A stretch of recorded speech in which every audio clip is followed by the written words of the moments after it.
6:30. Close, getting real close. Well, good evening, everyone, and welcome to the Monday, August 14th meeting of the Campbell County School Board. Good to see everyone here. Everybody's back, ready to go back to school now. I know you teachers and administrators and everybody's been working hard through the summer, but it all comes together tomorrow morning when the buses roll in. So good luck. At this time, let's start out with pledge allegiance to the flag and then a moment of silence.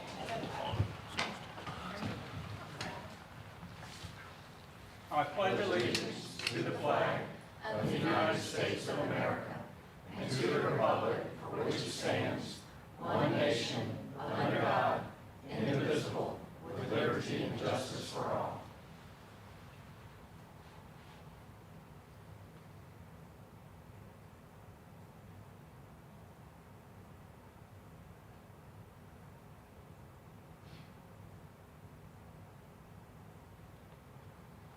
Thank you.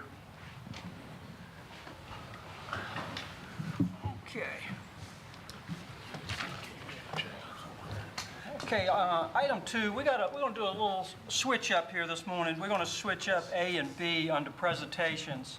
I think we're still waiting for some parents to come in. So we're going to switch up B, and we'll have Dr. Ranella with Crisis Management Plan Update. Good evening, Mr. Chairman, Dr. Stanley, members of the board. I'm coming to you this evening to share information regarding our 23 school crisis and division crisis plan. And while I'm the presenter, please, I want you to understand this is a completely collaborative effort when it comes to the safety and well-being of our students across the division. I've attended multiple Department of Criminal Justice trainings, one just a couple of weeks ago with 12 of our 14 SROs. I think the 2 SROs that were not there were in their own trainings for the Sheriff's Department. We had Dr. Ranella from Concord Elementary that was there, and also Dr. Shields from Russburg High School that was there. And as I've attended these DCJS trainings, one thing resonates completely with me is that the work that we are doing and the work that we have done is far exceeding divisions across the Commonwealth and divisions across the country. I could say that with certainty, and folks at these DCJS conferences have also backed that up. So tonight I'm going to give you an overview of the process of the development of this plan and the components contained within it.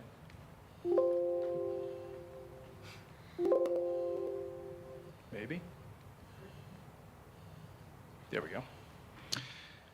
The crisis response plan is our framework for preparedness, and the protocols contained within the plan are how we respond to a crisis before, during, and after.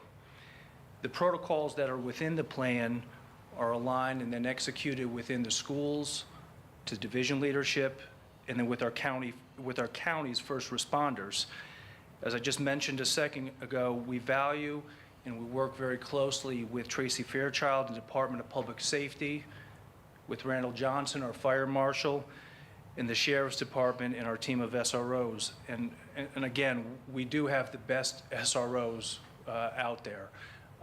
We're very fortunate for Captain Lawhorn's leadership and also Lieutenant Mayberry's leadership and support, because it makes a huge difference. I also work very closely with Mr. Sisk and Mr. Hudson with this plan as well, the different components that I'll talk about briefly.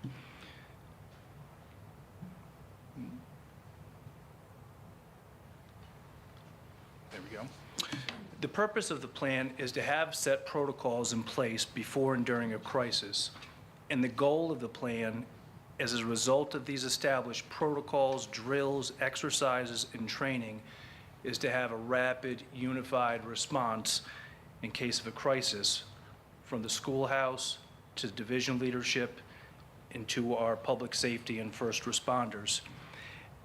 At our July, I'll probably get the hang of this before I'm done. At our July leadership conference, Dr. Stanley presented 4 points of focus to the division. First one was creating safe learning environments for our staff and students. Second one is creating a student-centered culture through collective efficacy. The third one was a focus on quality instruction, and the fourth one is connections with our parents and families. Now I want to share with you what we are doing to create the safe learning environments within our schools as it relates to the crisis plan, and what systems we already have in place, and how we are connecting this important work to our families and our communities. As a division, we're required to complete multiple surveys, safety inspections, and safety audits. After the collection of this information, we disaggregate it, we share it across the division, and then we make appropriate adjustments to our crisis plan and our protocols. For example, some of our recent survey results showed that we had to make an adjustment to our threat assessment protocols. So Nell Mickelson, who works with our counselors, got our counselors together. That information was created and then shared and embedded within our threat assessment teams. Per code, threat assessment teams are established within each school. That consists of administrators, SRO, a counselor, a teacher, or teachers. And the goal of that threat assessment team is to assess individuals, students who may pose a potential threat to the school or a threat to themselves.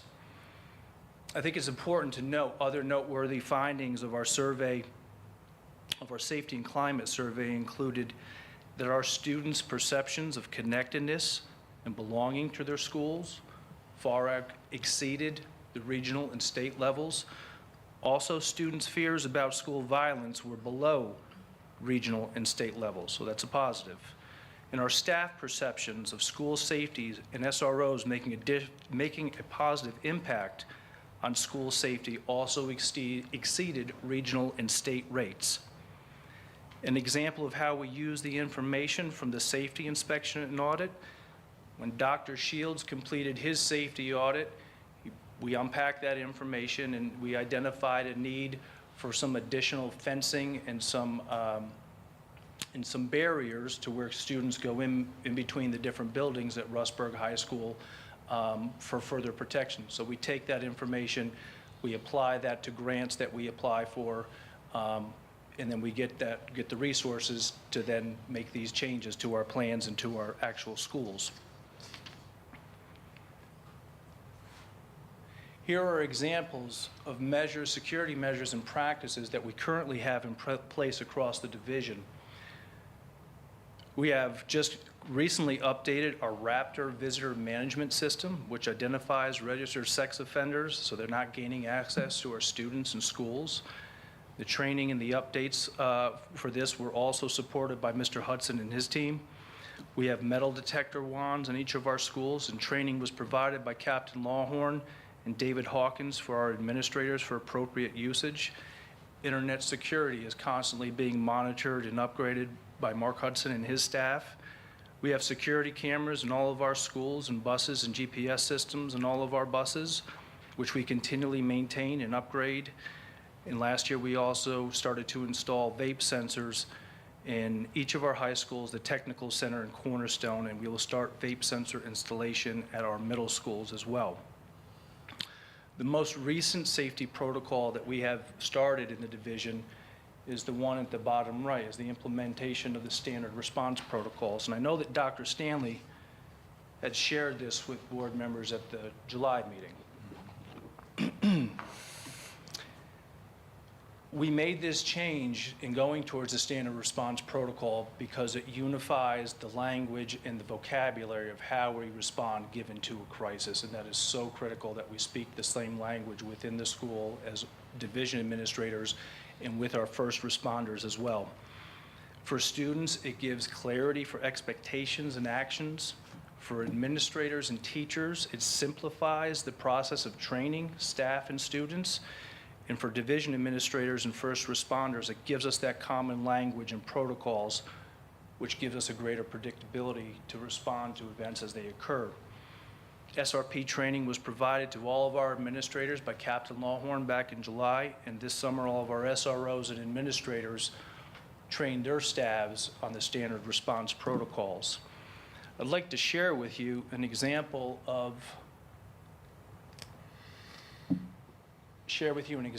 how we are actually taking this information and connecting it with our parents and our communities. And this is from just a few days ago at the open house up at Concord Elementary, and Dr. Ranella started to share this information with the parents that were at her school that evening. Or at latest, the end of the following week. And that takes us to the state.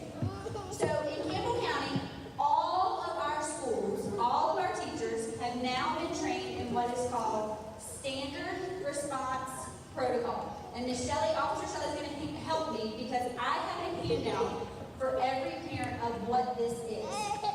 And I want you, parents, to read at the top of it how SRP, Standard Response Protocol, came about. It is for the instances where there is either a crisis, there's an emergency, there is a time when we need to be as safe as we possibly can be and have common language. Previously, we've had things called a modified lockdown, if we need it, to basically put our building in a secure circumstance, or we have a full lockdown. We also practice fire drills. We have fire drills once a week for the first month of school, and we have them once every month after that. Moving forward, we are going to have 5 different scenarios, and this is why. And again, there is common language. The first, if there is an instance where we just need to keep classes or a group of children and teachers off of a certain hallway or out of a certain area, we'll make an announcement and we'll say we're on a hold and where we're on a hold. So for example, if we had a medical emergency right outside of this hall, out of the gym in the hallway, we would call a hold for Resource Drive, and that would mean we would ask that no one come on Resource Drive. And then once everything is all cleared up, we would say that the hold had been released. Secure. Secure is kind of what I was talking about when we say a modified, but secure could be there's something happening out in the community and we just need to make sure our building is secure. Doors are already locked. We would not be letting anyone come in and we would not let anyone go out. Classroom doors would be locked, but teaching would carry on. This could be like in Rustburg. That is an example of the presentation. There was about 20 minutes worth of presentation that was provided to the Concord families. I also know that Dr. Shields did the same with his community and with his parents as well. He's started to share this information, as I know other schools have. Our next phase of school safety and crisis response planning will be practicing our protocols in the upcoming months. So we get into the phase now, as was alluded to in the video, we will start to do fire drills 1 time per week and then 1 time per month following that. We'll do 4 lockdown drills throughout the year. We'll do bus evacuation exercises throughout the year, 2 that we're required to do, 1 within the first 60 days and then 1 after January. And then we'll conduct multiple tabletop exercises. And during those exercises, the crisis teams within the schools, they take a particular crisis or scenario, say a missing student or an intruder in the school, and they talk through and they walk through those different protocols, and then they share that information with their staff as well as what to expect. What will the standard response be to it, and then what is the protocol after that standard response has been established. Also on a division level, we'll be refining our standard reunification methods, which is when, if and when we ever did have to do an evacuation and a reunification of a particular school in an area. We'll be going over those protocols in the hopes of doing a division-wide reunification exercise. We've done those in the past, pre-COVID, and we're looking to begin those again now that we're getting out of COVID, is to start practicing that reunification method and those practices and protocols.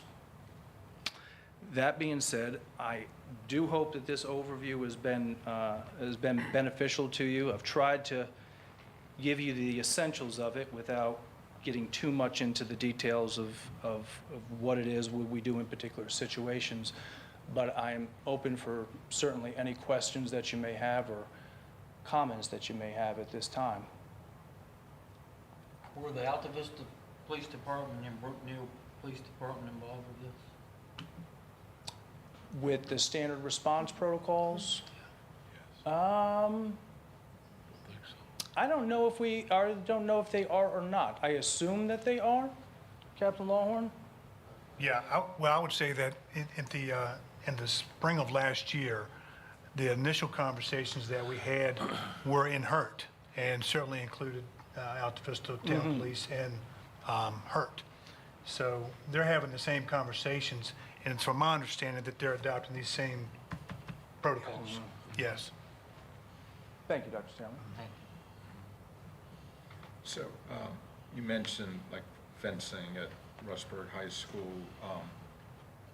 Have you identified other needs that the board needs to address, or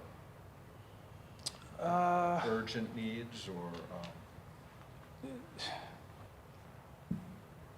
Not necessarily that the board needs to address. So the way that the process works is we look at these audits, we look at the surveys, we look at the inspections, we look at the results.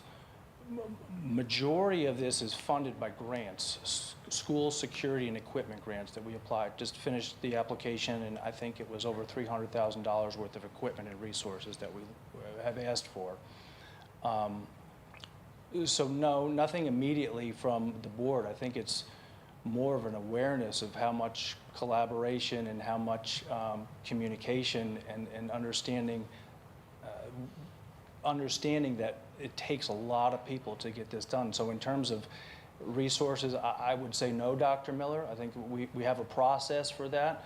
I think probably the biggest thing that the board could do is, as you already do, is continue to support this work as we're going forward by communicating to parents and families what it is that we're doing, so they have an awareness and they can help out, because they are a big part of this, the families. Appreciate your proactive approach here and being out in front of it. You can never do too much, so. No, it's a continual thing, and I'll say this with complete transparency. I've inherited something that has been established for years. The work with the SROs and Captain Lawhorn and his folks. It's incredible work that we're doing, and I can say definitively, compared to other divisions, when we went down to the criminal justice training in Hampton for several days, I mean, we sit and we talk. What sessions are you going to? What sessions should we be attending to? Debriefing after that, how that impacts us. You don't see that a lot from the other divisions. I don't mean that critically, but as much as we do, and we take that time to do that, we're very fortunate. I'm very fortunate. We're very fortunate as a division that we've got a lot of support from the Sheriff's Department and other community members in that regard. Yeah. Could we get a copy of that, of your presentation? That'd be, Yes, sir, absolutely. Yep. That'd be good. like to have that.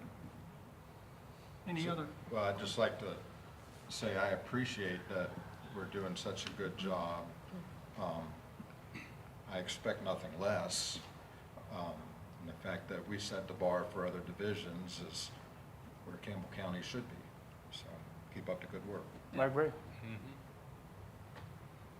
Thank you, Mr. Chairman. Dr. Miller, one Yes, more sir. thing, following up on what Dr. Miller was inquiring about. So I trust after you finish your audits and find out kind of your hit list of what you need to do at each school, what that totals up to, and what kind of funding you get from the grants, if additional funding is needed, you guys will come to the board for that funding. And we do that. Okay. Yes, sir. So, yeah, if we ask for $300,000 worth of resources, if we get $200,000 worth of resources, then I go to Dr. Stanley and say, this is Yeah. where we're short, can we Yeah, so get be the sure additional we funding? And the answer is, yes, we can do don't move that. forward with something just because we don't have Yes, sir. funding out of a grant. that we can Yes, sir. look into No, doing I something this year, advocate to so. the utmost of whatever is not covered within the grant, and work really closely with Ms. McClanahan's team in supporting and working on that grant. So, yes, Okay. sir, understood. All right, thanks.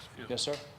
Thank you. Thank you, Mr. Chairman. I got one question. Who makes the call on whether it would be like an evacuation or a lockdown or any other is that the administration or the SRO or who? Would be the administrator at that school Solely? solely. Yes, sir. Yep. They will make a decision to activate any one of those 5 responses. And there are other times where you have a threat assessment team that evaluates the circumstances and helps make that decision. But at the end of the day, it's the principal. And I will add too, the principal will collaborate with their SRO. Correct. You know, so that collaboration is there as well. Yep. Thank you. Yes, sir. Thank you, sir. very much. Okay, next up, the Regional Water Tower Showdown winners, Dr. Hale and Ms. Patrick.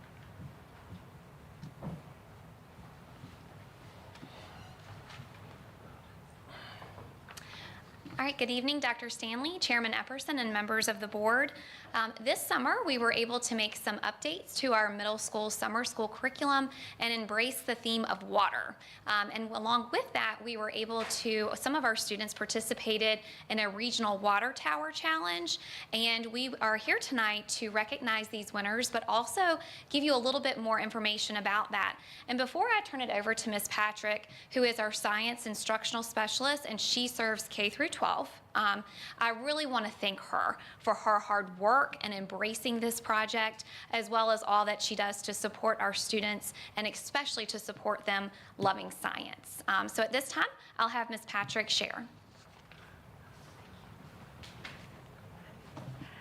Out of all the things that I've ever done in Campbell County, this might be the thing that brings me the biggest amount of pride. I am so proud of our students, their families, our teachers, the administrators, everyone who was part of this program. So back in April, Dr. Hale said, I want to make summer school for middle school students a little bit more. And I was like, okay, sure, that sounds great. Maybe we can bring in some STEM. I went back, and seconds later, I had an email from one of our partners from the Lynchburg Water Resources, and she was telling me about this challenge. And I said, well, Dr. Hale, I think I have your summer school project. So we went through and we looked at different curriculum, and we were able to purchase a curriculum from the Smithsonian. Yes, the Smithsonian Institute. And we were able to bring these students a real-world challenge where they were looking at ways to bring water to their communities, sustain water, and not only did this look at the science and the engineering, it also looked at reading and writing and doing math. It was a fully integrated program.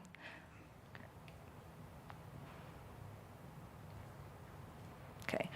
So part of the program was a field trip, and the students actually went and scaled on top of the Lynchburg Water Tower, and they had a chance to see how the water comes in through the Peddler Reservoir. They learned a little bit about how water is provided to different communities. They played games, they had some fun, and then they were able to participate in this STEM challenge where they had some constraints, where they had to look at the structural efficiency. The container had to be able to hold up to 2 gallons of water, and these kids totally rocked it. So we went to the Smith Mountain Water Authority on July 8th, which was a Saturday. We had to be there bright and early in the morning, and our children did really well. I'm going to take just a moment to show a video. This is a little bit of the promo about the whole program. Everywhere you look, there is water infrastructure. Underground pipes, treatment plants, and the most visible of all, water towers. Towers show up at magnificent heights and sites throughout our cities and towns, often a main piece of our community's skyline. But even more importantly, they are part of a vast, complex system to distribute clean drinking water to communities. This summer, there's a special challenge just for you. Together with your team, we challenge you to design and build creative, efficient, and sustainable water towers for the Water Tower Showdown. Maybe it might look like this one, or perhaps this one. Here's what you need to do. Gather a team at your school, neighborhood, summer camp, wherever. Start brainstorming how you might design and build one of these water towers in your community. That's right, you're the engineer. Once your tower is built, you'll pack it up to present it at a regional competition held at the Smith Mountain Lake Treatment Facility. Here, you'll meet other teams from across the region and present your tower to industry experts. Each team member of the Ultimate Water Tower will earn major bragging rights and a $75 gift card. But don't worry, second and third place towers will also win a special prize. So, are you up for the challenge? Ready to invent the world's most efficient and beautiful water tower? We can't wait to see you and your towers at the showdown.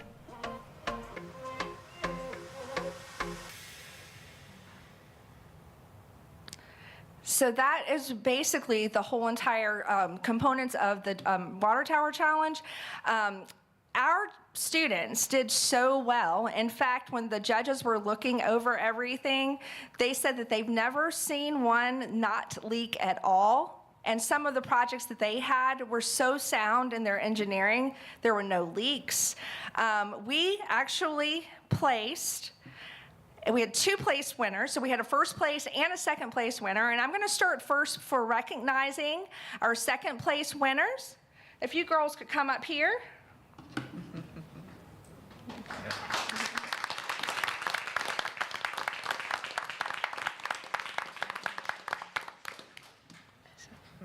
So I don't know if you can see on the picture, that was their tower, and their teacher told me that they had a little bit of a snafu with the tower, like it actually fell apart and they had to do a little bit of restructuring and engineering right before the competition. They ranked second place, and there were students from Lynchburg City. They're gifted students entered this competition. And then there were students from Roanoke as well as Bedford who are all part of this. So it's with my great pleasure that I present this certificate of recognition to Kristen Miller and Araya Black, both from Brookville Middle.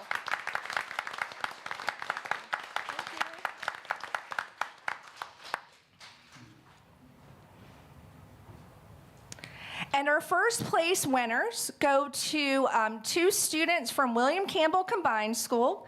We have Xavier Waller and Jeremiah Martin, and they are going to be recognized for their contributions and for walking away as the first place prize winners. It's pretty amazing. Xavier could not be here tonight. He had football practice, but we have Jeremiah. And we have the tower. So, Jeremiah, since you have this beautiful tower, would you like to talk to them a little bit about what you did? So, you can go to the mic. okay. There you go.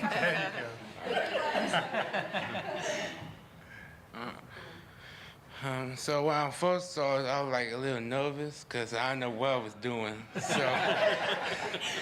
So like, but mostly like we both like texting my friends, like we help like think about what we gotta do and stuff, like all the stuff we got from the school and all the stuff, the soccer materials and all that stuff.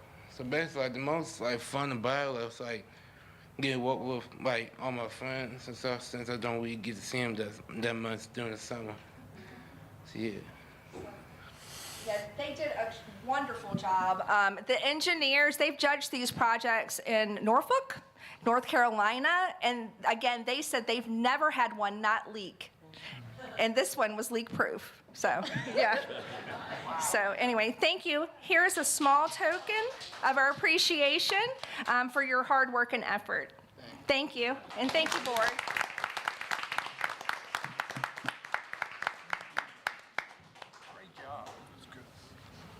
That's awesome. Good job. Okay. Next up, we will hear,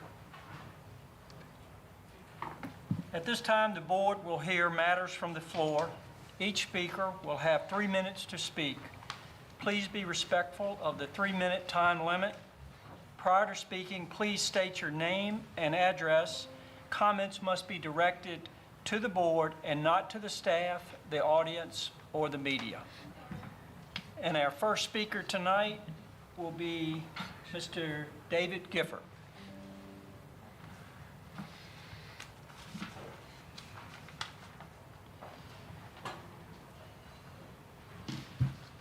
Hello, I'm David Gifford from 285 Beasley Road. I won't take up my whole time tonight, but I just saw something last couple of weeks that really impressed me, and I wanted to bring it to your attention. And I wrote it out so I can read it, have my words more clear. Over the last 2 weeks, I've enjoyed seeing Dr. Crystal Edwards, the superintendent of Lynchburg City Schools, in a new light. Before this, I only saw her walk in the halls with colleagues in the various Lynchburg schools where I substituted. However, in a recent new teachers meeting, she shared her thoughts in the 90s as a young New Jersey science teacher. I shall summarize her narrative like this. Her initial methods did not support her desired results. After another new visual of Dr. Edwards occurred at the LCS convocation on August 7th. I do not remember everything she said, but one stream stuck out. She recently read something that challenged her to go 21 days without complaining, but admitted to the whole assembly that she has to keep starting over because she is yet to achieve that goal.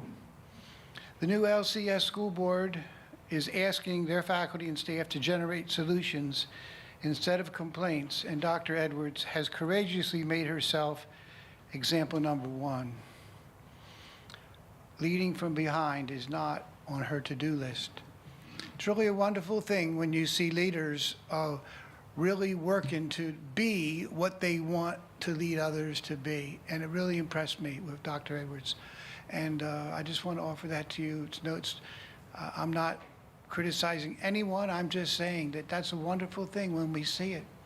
Those who are leading are really leading because they're doing the things that they want those who follow them to do. Thank you, Mr. Gifford. Our next speaker is Ms. Crystal Coleman.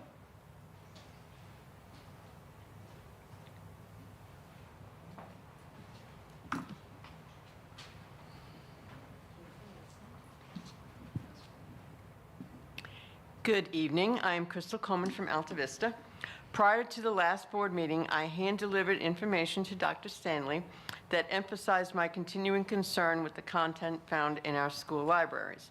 In addition, I provided detailed information on policies adopted by Bedford and Hanover counties that have addressed such concerns.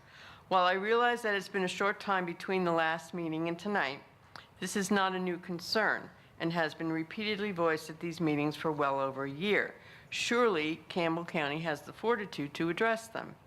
I can only hope that at some point this evening we are told exactly how parents of our children will be thoroughly notified regarding the new screening information to be accessed in the library. We are past time in the need to address this. Our children cannot continually be exposed to material whose ultimate goal is to desensitize them to extreme ideologies and highly sexualized content, all under the purported guise of education, and worse yet, social-emotional learning. This past weekend, Ms. Mendez and I had the opportunity to attend an in-depth seminar regarding just these topics. This seminar was spearheaded by experts in the field and left no stone unturned or question unanswered. The insipid nature with which these twisted ideas are incorporated into our children's learning, especially with the social-emotional curriculum, is outright disgusting and frightening. Ms. Parker, you were also there to hear all of this. There is not one person on this board that can stand up right now and swear they know what our children are being exposed to. Not one of you would permit anyone in your family to fall victim to it either. The time is over for avoiding the topic. This community needs to hear the plan that this board has to tackle these issues. How will you make it clear to school employees what will not be tolerated? How will you protect the most precious part of our community, our children? There can be no gray area here.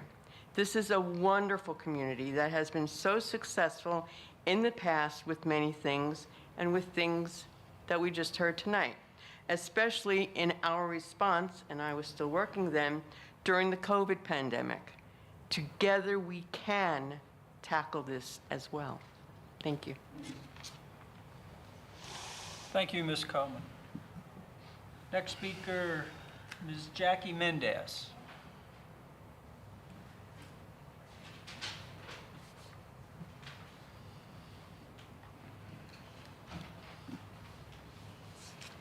Well, good afternoon, good evening. Buenos días, buenas noches. My name is Jackie Mendez, and I'm a resident in Evington, Virginia, and I'm a member of Campbell Kids. Children deserve better scores in reading, writing, and math. Emphasis on their academics is the priority of all those involved in decision-making as well as implementation. So let's turn the page and offer them a brighter future that will prepare them to be confident, knowledgeable, and purposeful with strong academics once they're out of high school to pursue their God-given talents. A few of us participated in this workshop in Fairfax called Our Hidden Curriculum, What is the Purpose of Education? We spent 4 hours going back and forth and doing SEL exercises and learning a lot more about transgender issues. And Ms. Parker was there. So my question would be interesting to hear what she thought the workshop highlighted. And you guys perhaps could glean some of the stuff. And for clarity and discussion, I'm going to bring this up again. The board passed a resolution to ban divisive concepts and not utilize the 1619 project materials to teach all children in Campbell County. 1 year later and more, we still haven't incorporated that resolution. It's not policy. So it's just a resolution sitting somewhere in a manila folder or on someone's computer.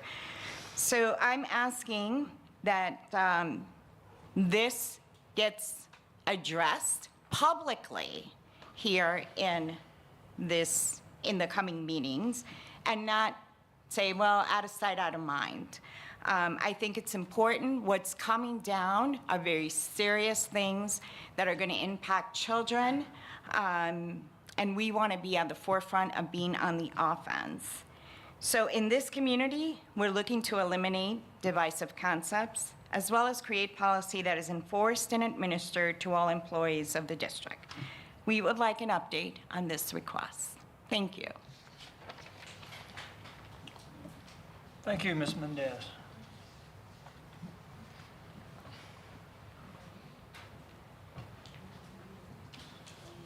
Okay. Next item up is approval of the July 24th meeting minutes. Mr. Chairman, I move that we approve the minutes of July 24th, 2023. Second. We have a motion by Mr. Brandt and a second by Mr. Phillips. Is there any further discussion? If not, all those in favor signify by saying aye. Aye. Opposed? Motion carries. Payment of the bills. Mr. Chairman, I reviewed those bills and moved to approve. I just want to make a note. I'm sorry Ms. Patrick isn't here, but notice we bought paid for a lot of science equipment, learning material in this past month. So hopefully our science department is well supplied. Looks like it's going to Second. good use. Okay, we have a motion by Dr. Miller and a second by Mr. Jones. Is there any further discussion? All those in favor signify by saying aye. Aye. Opposed? Motion carries. Ms. McClanahan, acceptance of donations. Tonight, you have 7 donations that were listed in advance of the meeting. Unless you have specific questions, I'd ask that you approve them as presented. Make a motion. Hold that. We have a motion. I got a motion to approve. Okay, Mr. Phillips. Do we have a second? Second. We have a motion by Mr. Phillips and a second by Mr. Maddox. Is there any further discussion, comments? Yes, Chairman, I'd like to thank Mr. Catron, I hope I pronounced that correctly, for his generous donation. I don't know the gentleman, but for a new press box in memory of Larry Catron. Am I saying that correctly? Catron. I mean, that's awesome. So Very thank you to the nice Catron contribution family. there, yes, absolutely. If there's no further discussion, all those in favor signify by saying aye. Aye. Opposed? Motion carries. Consideration of non-resident tuition. Ms. McClanahan again. Tonight, you have 99 applicants being considered for non-resident county tuition. Unless you have any questions, I ask that you approve them as presented. We in line with last year or more? Right on target, same. Move for approval. Second. We have a motion by Mr. Brandt and a second by Mr. Maddox. Is there any further discussion? All those in favor signify by saying aye. Aye. Opposed? Motion carries. Mr. Sisk, I believe we got religious exemption.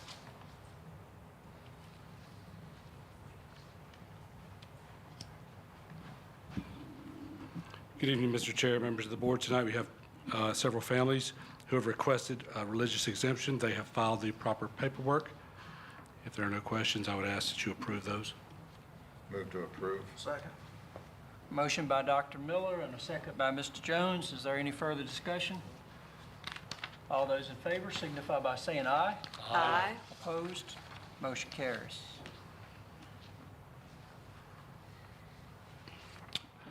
We also have tonight 2 first readings for policies, personal leave and vacation leave.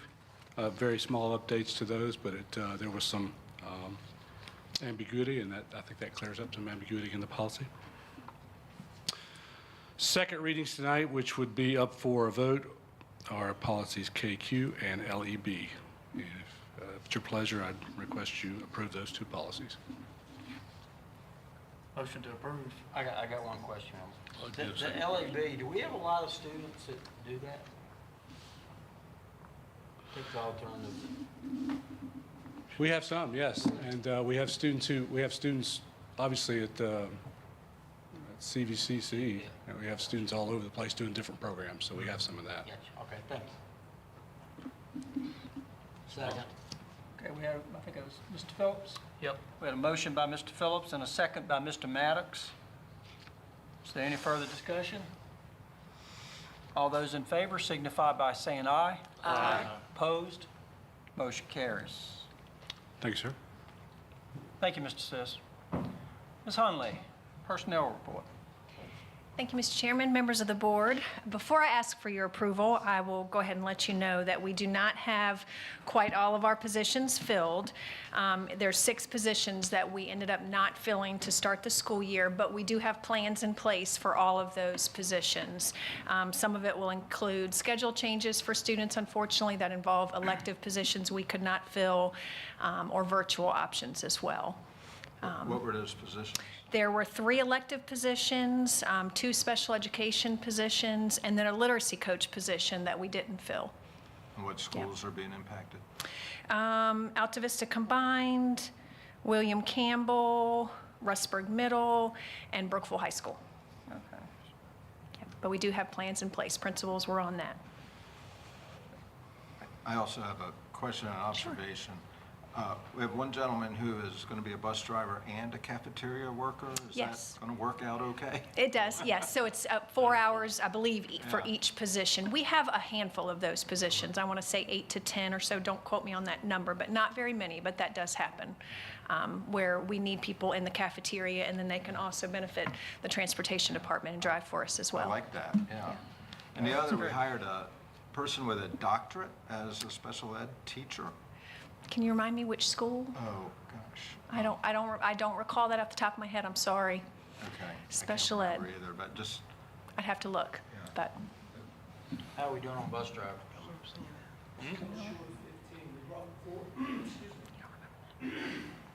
Still short 14 drivers. We brought 4 on board this summer. So 14? I think right now we have, sir, 14? short. Do we have some like doubling up on routes, that are going and coming back, and quite a bit of that? How's our electric buses working out? Sir? How are our electric buses working out? They're working out well. We have an issue with one of the chargers down in Alta Vista that we're working with Sonny Merriman and Dominion with. They sent a tech out there, and it's something that has to be recalibrated. But other than that, it's fine, sir. Gotcha, thank you. Yes, sir. Can I say that one of the things that's come from the shortage has been a need to condense routes for Cornerstone. So we now have our Cornerstone students having to meet at a central location throughout the community to catch a bus. And obviously that's not ideal. As we hire more drivers, we'll revisit that. But that's something that we've had to do as a last minute need to meet our transportation needs. But if they behave, they could get picked up in front of their house. Just saying. That's going to be tomahawked. For the special ed teacher? Okay. I can't think of the name right now. I'm sorry. Bennett? Oh, Natalie Bennett, yes, okay. Yeah, I believe she's coming from, another school division in the area. Yes. I'm just curious, she has a doctorate in special ed? I'd have to double check. I don't remember if it's a doctorate in special ed. Okay. Yeah, All right. I don't know if it's a different endorsement. But we will, so you know, those positions that we did not fill, we'll keep those posted. And that is one benefit of being on a block schedule as well at the secondary level. We can hopefully fill maybe a couple of those second semester because we'll have student teachers that are finishing up, colleges that will be putting out graduates in December, so we may be able to fill some of them then. Let's hope so. Any other questions? Do we Move have for a approval. Do we have a motion already? Move for approval. Okay, we got a motion by Mr. Brandt, A second. second by Mr. Phillips. Is there any further discussion? All those in favor signify by saying aye. Aye. Opposed? Motion carries. Thank you, Ms. Hunt. Could I share a couple things with you? So I got your approval with that, but I do have some good news as well. So it's definitely not the best situation that we don't have all those positions filled, but 2 good pieces of information. I have mentioned in the past that we have hired people for some of our positions, but they don't have a teaching license. This is really exciting to me. It may not be exciting to everybody, but we are partnering with a program that the DOE, the Virginia Department of Education, approved in their July board meeting. It's called iTeach, and we were able to get our application in along with around 34 school divisions in Virginia to partner with this program. It is a quicker, more affordable, more flexible for our teachers, alternative route to licensure. I just can't stress enough how much of a benefit this is going to be for our teachers that have a provisional license or don't even qualify for a provisional license. So we just held an informational session this past Friday, and we had 40 teachers that attended. There are more that would qualify, so I think that once the word gets out and they hear that they could become a teacher in a year for only $3,000, we'll have more people that will participate in this program. So I'll keep you posted on that, and once I get information about how many of our teachers do participate in this program. But it's really exciting in the world of licensure where it's been a little bit difficult. The state has been behind with processing applications, and we're trying, and they're trying, but this will definitely be a much more affordable and easier way for our teachers to get their license within the year. Great. So that's one good piece of news. And then I also wanted to mention, we had, obviously all of our teachers are back this week, started last week. Our new teacher week that started on August 1st, we had new teachers, around 100 new teachers that came August 1st through that Friday. It was our Cruise into Success Week. We put a theme on it. It was really, truly a team collaborative effort with all of the departments in our central office between the secondary world, elementary, special ed, technology. We really all came together and planned what I believe is probably the best New Teacher Week that Campbell County has ever planned. We gave them time for reflection and collaboration. They had fun. I know that you met one of our mentor coordinators. We have another new one this year, but those two really are dynamic, and our new teachers really got some good information that week. And then intentional professional development. It's a really hard balance to provide new teachers what we know that they need without overwhelming them. We want them to be ready for their first week of school with kiddos, but we don't want to give them too much information, but we want them to be well prepared. So I believe that we heard some really good feedback from that and already have plans to make it better, even better next year. But I wanted to share that. If you speak to new teachers, ask them about that week. Okay, thanks. Thank you.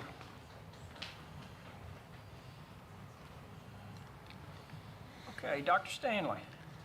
Thank you, Mr. Chairman. I've got two easements that I wanted to bring to your attention tonight that I'm looking for you to authorize me to move forward with. One is an amendment to an easement that's already at Brookville High School. This is an easement that's right there on Timberlake Road down from Hardee's, where Columbia Gas has their equipment that feeds the gas to the school and the community. And they need us to expand that on all sides, not a tremendous amount, but they want to put in new equipment and put in some upgrades, and they also want to put it on a concrete pad. We've been over there and looked at it, and we think that that's a good move for everybody. It will certainly upgrade the services to Brookville High School as well. So I ask for your permission to move forward with that one. And then I've also got a site easement at Rustburg Middle School that has come about because of the new road that we put behind the school. It's simply a site easement that will ensure that there's no obstructions to site on the backside from Rocky Road to Carden Lane. So. Do you need these separately, or do you need them? I think you can do them together and it's fine. I'll make a motion we approve. You need to get a question first. The easement at Brookville has already taken into account our project? Yes. It won't have any impact on that? Correct. It won't have any impact on that.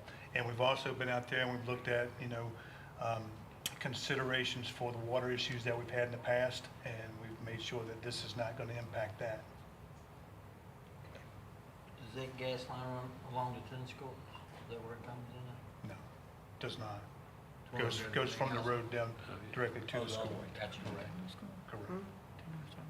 And then the one at the middle school, do they have to change the grading or something there, or, I mean, what is the easement going to be for? They've already put the grade in, Right, and so- so this is more of a formality than anything. I mean, the road is already put in.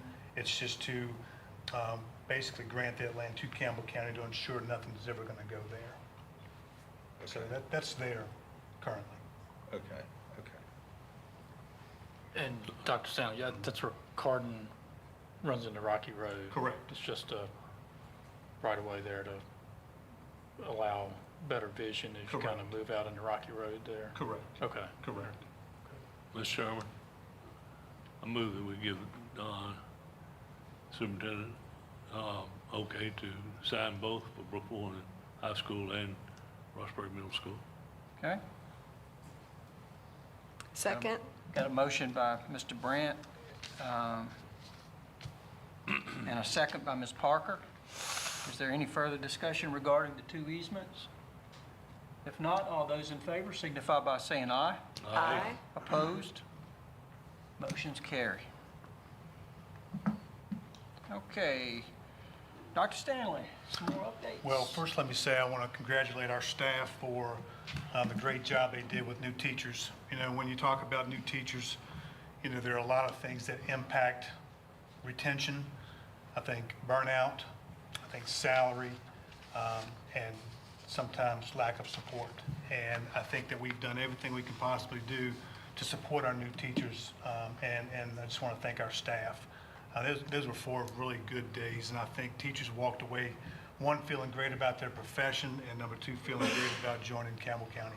So I was very proud of them. Second thing I've got is we've got 2 schools that I want to bring to your attention who were recognized by the state for being exemplar schools. And out of 2,000 schools, a little more than 2,000 schools in Virginia, 48 schools were recognized with this accomplishment. We've got Brookville High School and we've got Rustburg High School. And basically what the accomplishment signifies is that all of their kids, all subgroups, met the state benchmarks when it came to SOL testing. And that's quite an achievement. So congratulations to those 2 schools. And also Rustburg Elementary was recognized for being a school of continuous improvement because they've had continuous improvement for the past 3 years. So it's actually the 3 years prior to last year, but they're excited and we're excited for them, and certainly to Brookville and Rustburg, congratulations. Wow, that's great. Yep. Very good. Good stuff. And we, obviously last week our open houses went very well. They were very well attended.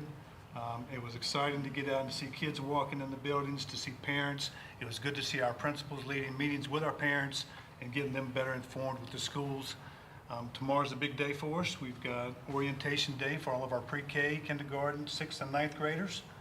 And then obviously on Wednesday, we've got our first day of school. So we anticipate things going very well. I want to give you a brief update on construction projects. I don't know if you've been through Rustburg lately, but we've been kind of holding our breath, hoping to get an access road put in. The weather for the past 2 weeks has not been really cooperative, but luckily today they made a lot of progress and we feel like we're going to be in good shape for school to start. And they're currently putting in a turning lane in front of Rustburg Middle. And I know everybody thinks, well, why in the world didn't we get this done over the summer?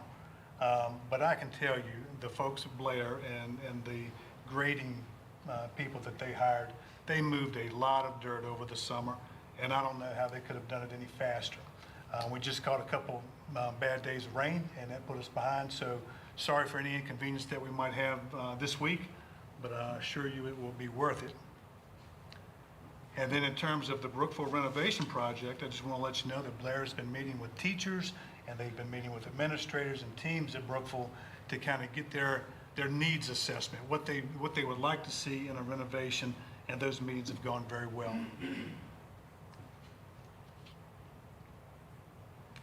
The last thing that I have for you is has to do with budget.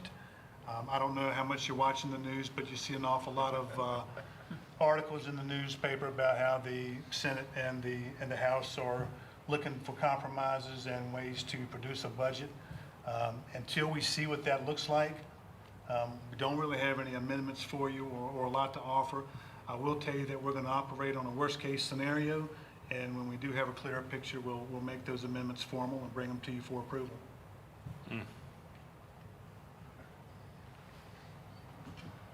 Did that have any impact on our contracts?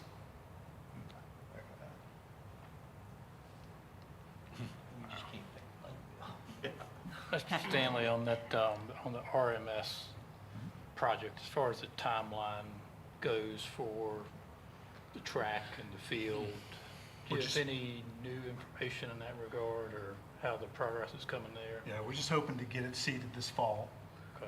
I don't know if it'll be done, but obviously we got a landscape plan that we want to have in place, and we'd like to get all of our fields seeded this fall, going into the winter, best time to do it.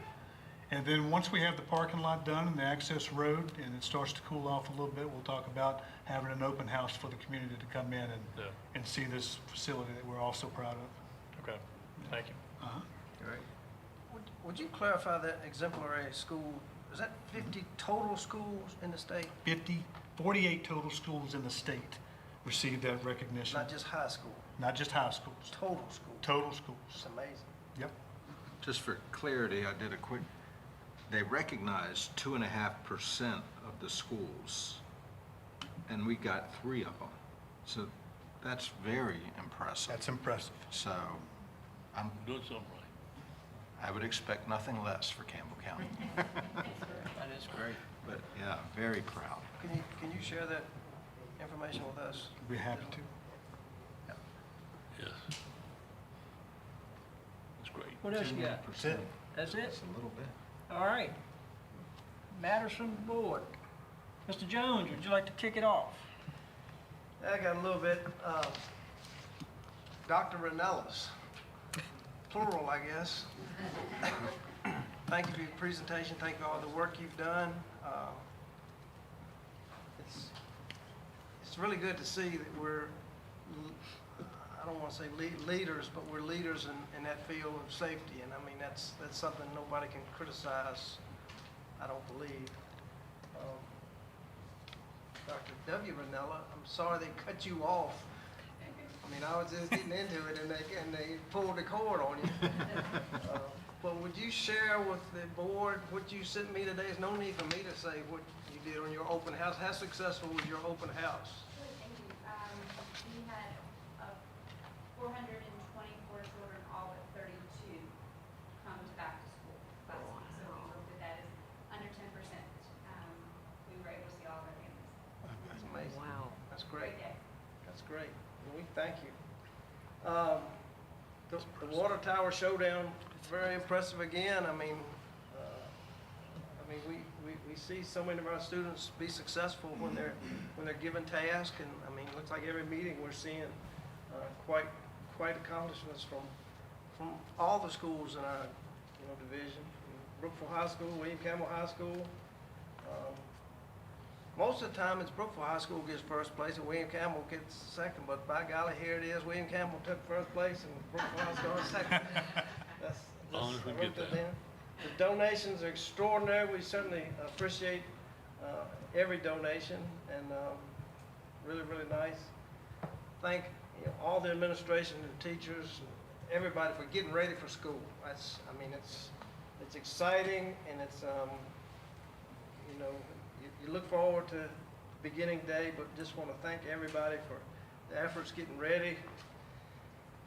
The governor's school, just so you know, we got 28 students going to the governor's school from Campbell County.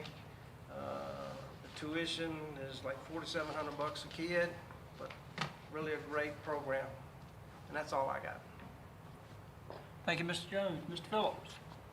Yeah, I got a little bit of information from Yellow Branch that they are having their back to school week with teachers. It went really well, and the PTO is doing a great job there sponsoring a back to school bash with food trucks, activities, and other things for the families and students on August 31st from 4 to 7. So be sure to take participation in that if you're around at that school. That's a great opportunity, and thank you for the PTO for doing that. Barry stole my thunder on everything else, but I'll follow up anyway. Dr. Ranella, great job, great presentation. Just to follow up with Dr. Johnson mentioned last year after one of the unfortunate shootings that the state superintendent contacted he and Campbell County as a go-to division on what we were doing. So you're exactly right. You guys are leading the way. Yep, Mr. Lawhorn, thank you for all your efforts, doing an outstanding job there. And you're not even scratching the surface of the efforts that are going on there. So keep up the great work in that regard. And Dr. Hale, I've gotten emails about opportunities, particularly in the middle school, in relation to STEM opportunities for advanced students. So thank you, and thanks to Ms. Patrick for your efforts. That's exactly what some families and students in the area were looking for. So and to the students that participated in that, that was all really, really great effort and great participation on that. So thank you for being proactive in those regards. So, and lastly, just thanks for everybody. I know beginning of the year, a lot of effort has went into getting the schools prepared. Thanks to the administration, to the bus drivers, to the teachers for all the hard work that goes into getting ready for the students to head back this week. So appreciate all the hard work. That's all I have. Thank you, Mr. Phillips. Ms. Parker. Yes, of course, a lot of echoing today, but thanks to Ms. Hale and Ms. Patrick that was great, the STEM for summer school. I mean, how awesome to think about the summer school kids, because it's a lot less time and not as many students. So that was incredible. Really enjoyed that. And I just have to say generally, a lot of the things that you don't see us do up here, right? I've had numerous people reach out about, hey, can we have this program here? Hey, what about this program there? And I refer them to their principals or to our decision makers, and they are always met with, sure, let's sit down, talk about it, let's figure out if it can work. I don't, just like we might have a strings program at Leesville Road Elementary, from just an email from a parent, and then she talked to the principals, and, so it happens more often than you see it, and I appreciate everyone that I've met so far through CCPS has been open and just ready to do more for the kids if we can do it. I've attended a lot of classes. The one that the folks here in the audience have attended as well, SEL, also attended education on PALs and VALs and learning about the Literacy Act. And I was mentioning it to Dr. Stanley. He said we're going to get a presentation at our next meeting about the Literacy Act and what CCPS is going to be doing around that.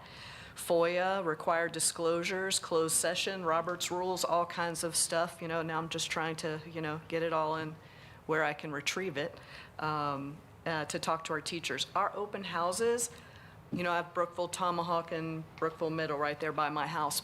I couldn't even park. So I would leave and come back because I didn't want to take up space from a family. But I came in, I didn't get a chance to see Christine, but I met our 2 assistant principals, and they're just overjoyed to be here. I can't remember which gentleman it was, said he's been waiting for years for a position to open up at Brookville. And they came from Amherst and Appomattox, and, they seem to just fit right into the culture. And regarding our teachers, our mentorship, I usually go in at open house and talk to teachers that don't have kids in there, see if there's anything I can do for them. And I was very pleased to hear that the teachers are appreciative that it's not just the first year, but we're providing services to second and third year teachers too, that apparently, maybe in the past wasn't as strong. So that was great to hear. So thanks to anyone and everyone. I don't even know who's responsible for that, but thank you for that. Parents were ecstatic. The elementary school was amazing. I saw Dr. Ranella, and we talked about some great things there too, and thank you for all you do. And Deputy Lawhorn, when I am outside of the district, I'm constantly asked about different parts of our program. The SRO program and our security is usually at the forefront of what people are asking us, what we're doing, how we're doing it. Our discipline, Mr. Sisk, I appreciate all of your time that we've spent talking about discipline, but other areas look to us too. We have low numbers and great results, so I'm very proud of that as well. So I don't want to just keep gushing over with those types of things. See, second, third year teachers, the I Teach sounds fabulous. I've got a few people I'm going to reach out to about that who've always kind of felt like they couldn't. They wanted to get into teaching but haven't. Yes, please. So the information session we had on Friday was for teachers that we have hired this year. Yeah. We plan to have one once school gets started and settled for paras or instructional assistants that may have a bachelor's degree, just like you're describing, that we could get into teaching to have in the pipeline for next year. Awesome. That's awesome. But please do Thank you, reach Ms. out Hale. and mention it so they know what it is. Yeah, absolutely. Thank you so much. And Dr. Stanley, and actually Michelle and Tracy too, I was asking if they see less work in the summer, opposite for them. So thank you to Central Office, and I'm excited for the start of school next week. Thank you, Ms. Parker. Mr. Brandt. I could say the same thing, and we could be all night talking about the same thing, but we got a lot of great things going on in the school system. And you come to the meetings and you hear great things, and I'm very proud of our students, our faculty, all of the folks and staff here. It's amazing all the great people that we have, and it's just a great big thank you. So I don't leave anyone out. I want to say thank you to all, because it's, everyone needs a little reach back and pat yourself on the back, because everyone has done a fantastic job, and I look forward to this coming year, and I hope everyone has a great, fantastic year. If you do. Thank you, Mr. Brandt. Mr. Maddox. I'd like to thank Lori Watkins, State Farm Insurance. She gave, what you call it, a grant? Scholarship, whatever. She gave one teacher at Alta Vista Combined School and 3 at the elementary school $100 a pop for school supplies. And I'd like to thank Mrs. Thomas and Mrs. Anderson for their, spent 2 hours at the elementary school this morning. It's immaculate. I mean, it's, and the high school, I am shocked what you've done in 6 weeks. I mean, it's a complete, Christine, you ain't getting her back. and I guess for me, being a small town, the buzz is everybody is like, what took so long? So, I mean, thank you very much. We'll get her back. No, you ain't gonna get back. She lives closer to us.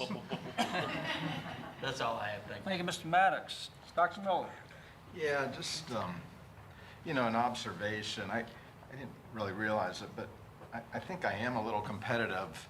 And I like being best. And I like Campbell County being best. At the end of the day, we're here to teach kids, and we always tell ourselves it's what's best for the kids. And if we take care of safety, if we take care of our teachers and address those at the exemplary way that we are, then they can spend more time dealing with teaching kids, which is what we're here for. So just, just being the best at that is so important, and it makes me proud to be part of Campbell County. And Ms. Hanson, I'm sorry I didn't get to talk to you before this board meeting. I hope you have everything lined up, and please tell those 2 kids how proud I am of them for winning that. I mean, William Campbell, it's way down the road down there, but good things come out of Brook Neal. So I'm really happy for you and your staff and those kids. I did talk to Mr. Bennett. He's glad summer's over. He says summer's a lot of paperwork. Get the kids into the schools. So he's excited about his new teachers and getting his kids back. So, yeah. So I'm proud of all of you. Thank you. Just a couple things. Again, just echoing Dr. Bernalla, thank you for all your hard work and everybody involved in keeping our kids. And Mr. Lawhorn, thank you guys, all of you, for what you do to keep our kids safe. I mean, at the end of the day, that's the number one thing, are our kids safe in school. And we go to, we can lay our heads on our pillow at night knowing that we've got the best looking out for them. So thank you very much for that. And then I just, I didn't really think a lot about it until you said it, Dr. Miller, but 2 out of 48 Campbell County schools, Russburg. 3 out of 3. Well, But 2 of the. Right. But I'm just saying, that's just amazing. When you stop and think about it, the numbers, and that just speaks volumes to what we're doing here in Campbell County. And I think we all ought to be proud of what we've got. I don't think anybody rests on that. I think everybody wants to continue to push to do better. But wow, what an achievement. And I think that's great. And congratulations and thank you to everyone that had a hand in that. Christine, thank you. Absolutely. I went to the open house last week. I attended the Brookville High School and the middle school, and just the excitement was in the air. Everybody's ready to get back, and even my grandson, which I didn't think that would happen, but he's even excited about going back to school. So thanks to everyone for all the hard work this summer in preparation for the school year. I wish everybody a great, good start to the year and a successful school year this fall. And that's all I got. Does anybody else have any other comments, questions? Nothing Otherwise, else? I'll entertain a motion to adjourn. So move. Second. We got a motion by Mr. Brandt, a second by Mr. Jones. There's no further discussion. All those in favor signify by saying aye. Aye. Opposed? Meeting adjourned.